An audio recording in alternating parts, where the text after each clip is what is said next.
Fala aí, engenheiros e engenheiras, tudo bem? Nelson aqui e hoje eu gostaria de conversar com vocês sobre capacidade de carga em estacas, método semi-empírico proposto pelo professor Aoki e também pelo professor Veloso em 1975. Então faz um pouquinho de tempo aí, mas é um método que a gente ainda utiliza e que funciona muito bem, tá certo?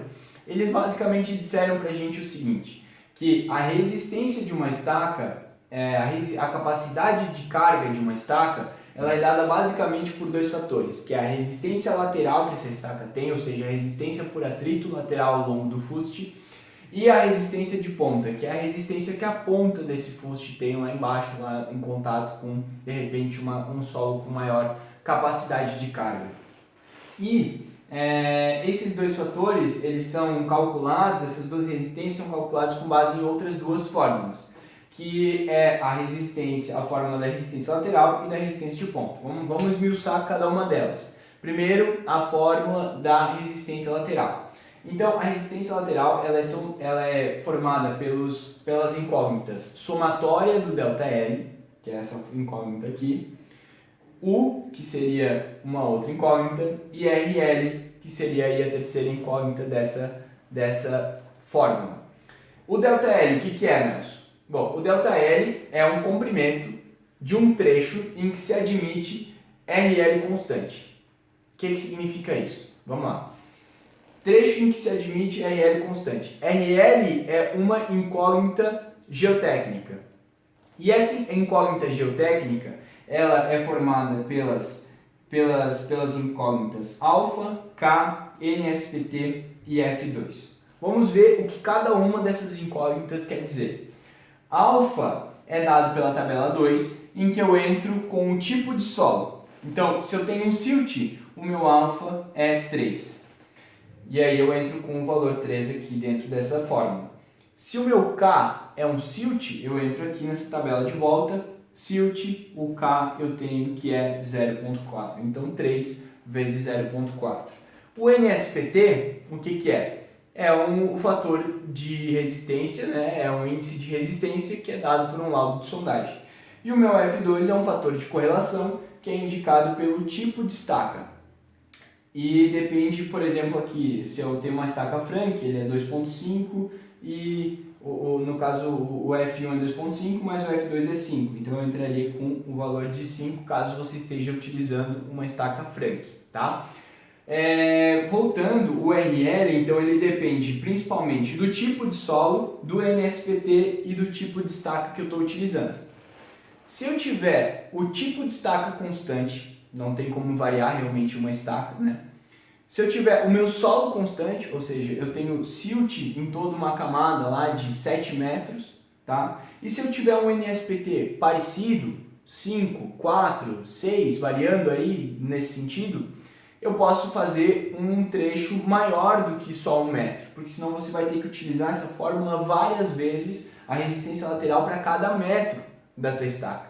E se você tem uma camada constante, em que o teu solo é constante, em que o teu NSPT é constante, variando 4, 5, 6, aí outro exemplo pode ser 10, 11, 12, você soma aquela característica ali, o teu NSPT, e faz uma média dele, e considera o ΔL como sendo o comprimento daquela camada.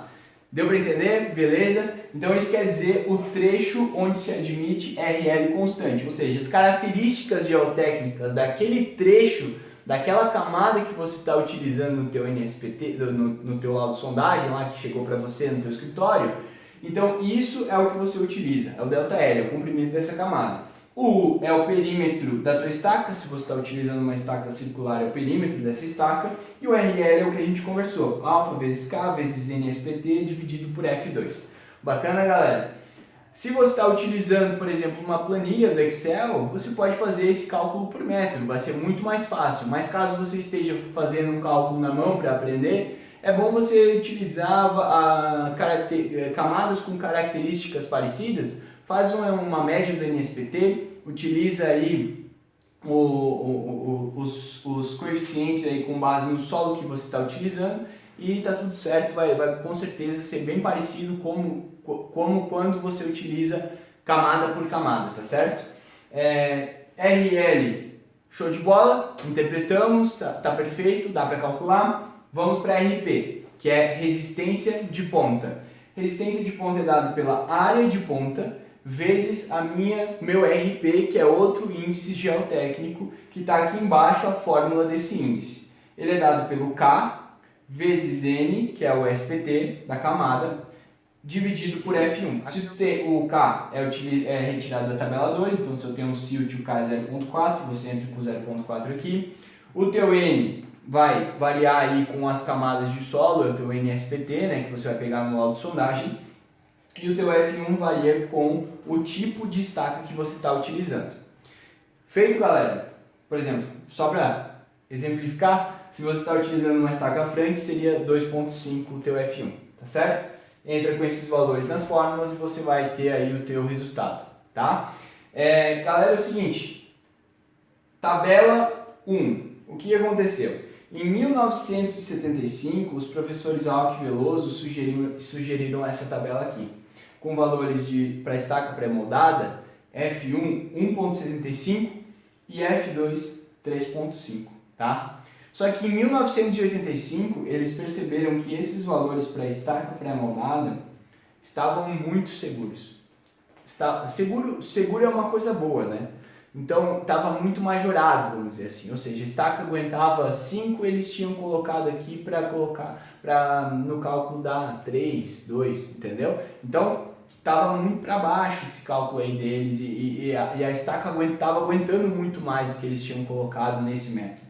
E aí eles proporam duas fórmulas mais apuradas de calcular estaca pré-moldada, que estão aqui embaixo, ó. Para cálculo do F1 para estaca pré-moldada, eles sugeriram o seguinte, em 1985, F1 vai ser igual a 1 mais o diâmetro em metros dividido por 0.8. E para F2, o F2 então para estaca pré-moldada é 2 vezes F1. Então quem estava se perguntando aí, por que o Nelson riscou 1.75? Por que o Nelson riscou 3.5? Porque nós não utilizamos mais. Existe um método mais apurado, proposto pelos mesmos professores e que dá capacidades de carga mais seguras e mais arrojadas, tá? Então não se utiliza mais isso aqui, se utiliza a fórmula para calcular esses dois fatores. Para pré-moldado, o resto continua a mesma coisa, tá certo? Visando a gente masterizar esse conteúdo e aplicar no nosso dia a dia, eu montei aqui um exercício, tá? Que eu vou estar postando daqui uns dias o resultado, aqui a resolução mesmo, eu vou resolver aqui em vídeo para vocês. E para quem está na minha lista, na newsletter que eu envio informações diárias sobre fundações, eu vou estar enviando amanhã esse vídeo de resolução.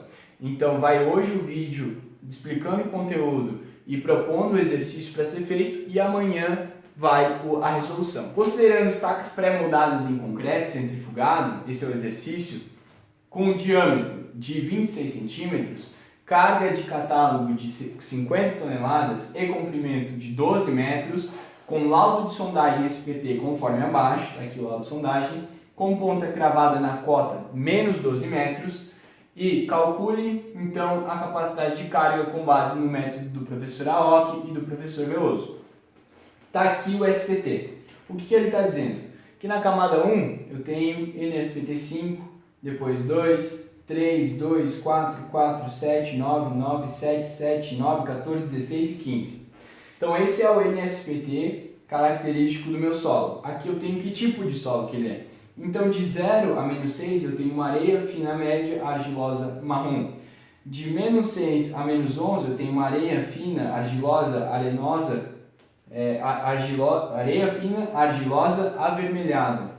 E de menos 11 para baixo eu tenho uma areia argilosa variegada. Tá certo, pessoal? Por que eu separei de 0 a menos 6, não coloquei outras cotas?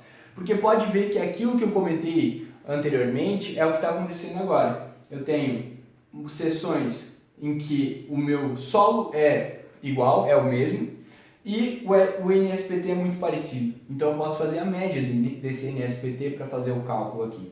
e eu separei de 0 a menos 6, de menos 6 a menos 11 e de menos 11 para frente, que não vai nos interessar tanto porque a cota de assentamento da ponta da estaca é a 12 metros. Aqui tem uma situação interessante porque a cota de arrasamento aqui da minha estaca é menos 1 metro, ou seja, então quando eu for arrasar essa estaca para fazer o bloco de coroamento dessa estaca aqui, o que vai acontecer? Eu vou arrasar ela 1 metro, ou seja, esse 1 metro que eu vou arrasar ela, eu não posso utilizar para cálculo da resistência da minha estaca. Então, o comprimento total de cálculo vai ser 11 metros, tá certo, galera? Então, só alguns parâmetros que eu queria deixar para vocês, para que a gente tenha mais ou menos a mesma ideologia aí para fazer o cálculo dessa estaca aqui, mas com certeza é um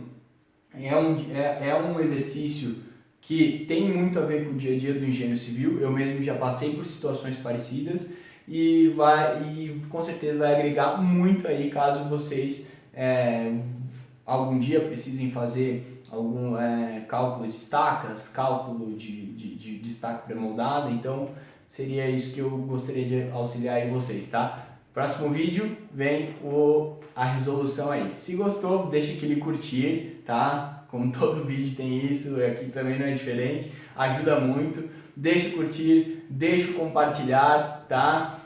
Segue o canal para receber a resolução do exercício. E é isso aí, pessoal. Muito obrigado pela atenção de todos. Um abraço e até a próxima.